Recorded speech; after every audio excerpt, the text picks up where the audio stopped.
కమిట్మెంట్కు మేమందరం ఒకసారి అందరూ కూడా మిగతా వాళ్ళు కూడా ఒకసారి చప్పట్లతోటి వారికి స్వాగతం చెప్పాల్సిందే విజ్ఞప్తి. ఇవాళ సాయంత్రం కల్లా అందరూ తమ తమ బూత్లకు సంబంధించిన 5 వ్యక్తులు ఎవరైతే ఏజెంట్లుగా ఉండడానికి అర్హులు ఉన్నారో వాళ్ళ పేర్లన్నీ ఇవాళ మీ జిల్లా అధ్యక్షులకు చేర్చాల్సిందిగా విజ్ఞప్తి. 5లో ఒకరిని పోలింగ్ ఏజెంట్, ఒకరిని రిలీవర్, ఇంకా 3 స్టాండ్ బై, అవసరం ఉంటే వాళ్ళని కూడా వాడుకునే ఏర్పాటు కూడా చేస్తాం. కాబట్టి బూత్కు 5 ఎవరైతే పోలింగ్ ఏజెంట్లుగా ఉండే అర్హత కలిగిన వాళ్ళు మనం ఎవరైతే సెలెక్ట్ చేసినామో వాళ్ళను తప్పకుండా ఐడెంటిఫై చేసి ఒక కాగితం మీద రాసి మన జిల్లా అధ్యక్షునికి ఇవ్వవలసిందిగా విజ్ఞప్తి. అట్లనే రిటర్నింగ్ అధికారి వారి సిబ్బంది రాత్రి వచ్చి పోలింగ్ స్టేషన్లో పడుకుంటారు. కాబట్టి ఒకరోజు సాయంత్రమే మీరు పోయి పోలింగ్ స్టేషన్లో చూసుకోవాలి, ఎక్కడ ఉన్నది పోలింగ్ స్టేషన్, మన సౌకర్యవంతంగా ఉన్నదా, ఏదైనా సమస్య ఉన్నదా, ఏదైనా ఇబ్బంది ఉంటే మా దృష్టికి తీసుకురండి. అట్లనే పోలింగ్ ఏజెంట్ల నియామక ఫామ్లు, దాంతోపాటు మొత్తం పోలింగ్ కిట్ కూడా మేము తయారు చేస్తున్నాం. 25వ తారీఖు మీకు పోలింగ్ కిట్ కూడా, అంటే దాంట్లో ఓటర్ లిస్ట్ ఉంటుంది, చిత్తు కాగితాలు ఉంటాయి, పెన్నులు ఉంటాయి, దాంతోపాటు ఓటర్ స్లిప్లు ఉంటాయి. దానికి సంబంధించిన సరంజామా మొత్తం ఒక కిట్ లాగా ఏర్పాటు చేసి 25వ తారీఖు ఎక్కడికెక్కడ నియోజకవర్గ స్థాయిలో మనకు వర్క్ షాప్లు ఉంటాయి. కాబట్టి వాటిలో మీకు పోలింగ్ కిట్లు కూడా ఇచ్చే ఏర్పాటు కూడా చేస్తాం. పోలింగ్ గతంలో జరిగిన అసెంబ్లీ పార్లమెంటు 8 గంటలకు స్టార్ట్ అవుతుంది. కాబట్టి 1 గంట ముందే పోలింగ్ ఏజెంట్లు చేరుకోవాలి. 7 గంటలకల్లా పోలింగ్ స్టేషన్లో మన ఏజెంట్లు ఉండాలి. దాంతోపాటు బయట ఉండే కార్యకర్తలు ప్రతి పోలింగ్ స్టేషన్లో, ఎందుకంటే టీచర్సు మరియు గ్రాడ్యుయేట్ ఇద్దరికి సంబంధించిన పోలింగ్ స్టేషన్లు ఒకటే ప్రెమిసెస్లో ఒకటే ప్రాంగణంలో ఉంటాయి. కాబట్టి 100 మందికి తక్కువ కాకుండా మన కార్యకర్తలు ఆ పోలింగ్ స్టేషన్ పరిధిలో 200 మీటర్ల దూరంలో ఉండవచ్చు. అక్కడ ఒక టెంటు, కుర్చీలు వేసుకొని వాళ్ళందరినీ అక్కడ సమాయత్తపరిచి వాళ్ళకు భోజన ఏర్పాట్లు, టిఫిన్ ఏర్పాట్లు కూడా మన వాళ్ళు చేస్తారు. కాబట్టి అందరూ తప్పకుండా ఆ విధంగా ఆ పోలింగ్ స్టేషన్కు దగ్గరగా అందరూ ఉండాలి. ఒక వాతావరణం కూడా తయారవుతుంది, జనరల్ వాతావరణం, సాధారణంగా వాతావరణం కూడా తయారవుతుంది. పోలింగ్ ఏజెంట్లు బ్యాలెట్ బాక్స్ సీరియల్ నెంబర్ కూడా రాసుకోవాలి. తర్వాత పోలింగ్ సాయంత్రం 4 గంటలకు ముగుస్తుంది. కాబట్టి ఏదన్నా అవాంఛనీయ సంఘటనలు ఉంటే మా దృష్టికి కానివ్వండి, జిల్లా అధ్యక్షుల దృష్టికి కానీ తీసుకొని రావాల్సిందిగా విజ్ఞప్తి.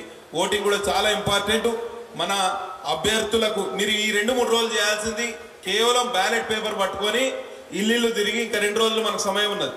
కాబట్టి ఇది చాలా ఇంపార్టెంట్. ఎందుకంటే ఎమ్మెల్సీ ఎన్నికల్లో చాలా వరకు చెల్లని ఓట్లు పోతాయి.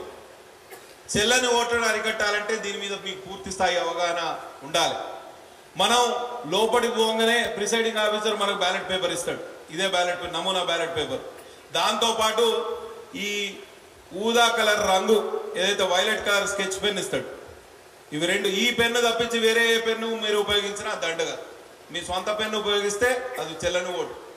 కాబట్టి మన అభ్యర్థులు ఇద్దరు కూడా, ఇటు టీచర్ల ఎమ్మెల్సీ అభ్యర్థి కొమరయ్య గారు, మన అంజిరెడ్డి గారు ఇద్దరు కూడా మొదటి క్రమ సంఖ్య సీరియల్ నెంబర్ 1లోనే ఉన్నారు. ఈ పెన్ను తీసుకొని ఇక్కడ 1 అని ఇండియన్ అంకె మన ఇండియన్ ఏదైతే మనం యూజువల్గా రాస్తామో 1 అని ఇదే స్కెచ్ పెన్ తోటి మార్కర్ తోటి 1 అని ఇట్లా రాయాలి. 1 అని ఇట్లా రాస్తే సరిపోతుంది. మీరు ఇక దీంట్లో వేరే ఏమన్నా దిద్దినా కానీ వేరే ఏమన్నా రాసినా కానీ ఇది చెల్లని ఓటు. కాబట్టి చాలామంది ప్రాబ్లం ఏం చేస్తారో నేను చెప్తాను మీకు. ఇప్పుడు చాలామంది తెలుసో తెలియకనో ఇట్లా టిక్కు పెడతారు. ఇట్లా టిక్కు పెడితే చెల్లని ఓటు. అవునా? మీరు ఇంటూ పెట్టినా చెల్లని ఓటే, ఇట్లా ఇంటూ పెట్టినా చెల్లని ఓటే,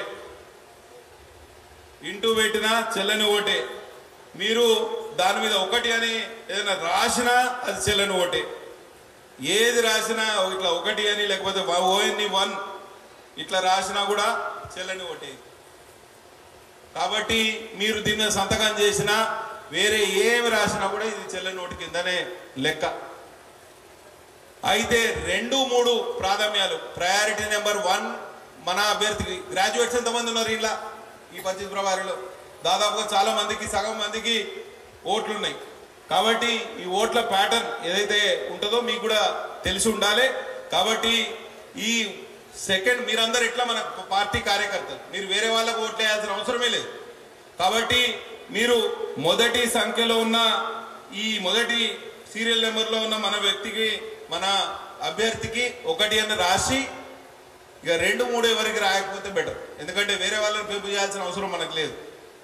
న్యూట్రల్ ఓటర్స్ లేకపోతే వేరే పార్టీకి చెందిన వాళ్ళు 1, 2, 3 రాసుకోవచ్చు. కానీ మనం మాత్రం మళ్ళా 2, 3 వేసి వేరే అభ్యర్థులకు లాభం చేకూర్చే ఏర్పాటు చేయకండి.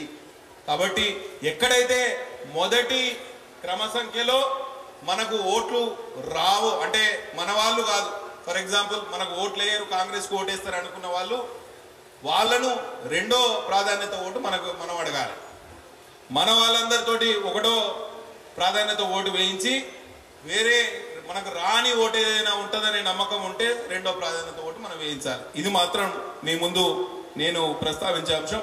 మంచి వాతావరణం, తప్పకుండా ఈ 3 సీట్లు గెలుస్తాం. ఉత్తర తెలంగాణలో చాలా బలంగా పార్టీ గాలి వీస్తుంది. కాంగ్రెస్ ప్రభుత్వం మీద తీవ్రమైన వ్యతిరేకత, దీన్ని ఓడిసిపట్టుకోవడానికి ఈ ఎమ్మెల్సీ ఎన్నికలు మనకు చాలా క్రియాశీలకం, కాబట్టి అందరు కీలకం కూడా. కాబట్టి ఇవాళ కిషన్ రెడ్డి గారు ఎంత దూరం ప్రయాణం చేసి రాత్రంతా ఇక్కడనే నిద్ర చేసి ఇవాళ పలు కార్యక్రమాలు అటెండ్ అయ్యి ఇక్కడ రావడం జరిగింది. మీరందరూ ఈ 3-4 రోజులు అందరూ కూడా శక్తివంతం లేకుండా కృషి చేయాలి, మన అభ్యర్థులను గెలిపించాలి. అంజిరెడ్డి గారు సీనియర్ నాయకులు, సేవా నిరతి గల నాయకులు, వారికి గ్రాడ్యుయేట్స్ ఎమ్మెల్సీ తరఫున, కొమరయ్య గారికి టీచర్ల ఎమ్మెల్సీ అభ్యర్థిగా మనం నిల్చుంటున్నారు. కాబట్టి ఇద్దరు కూడా మీరు మద్దతు తెలపవలసిందిగా కోరుతూ సెలవు తీసుకుంటున్నా.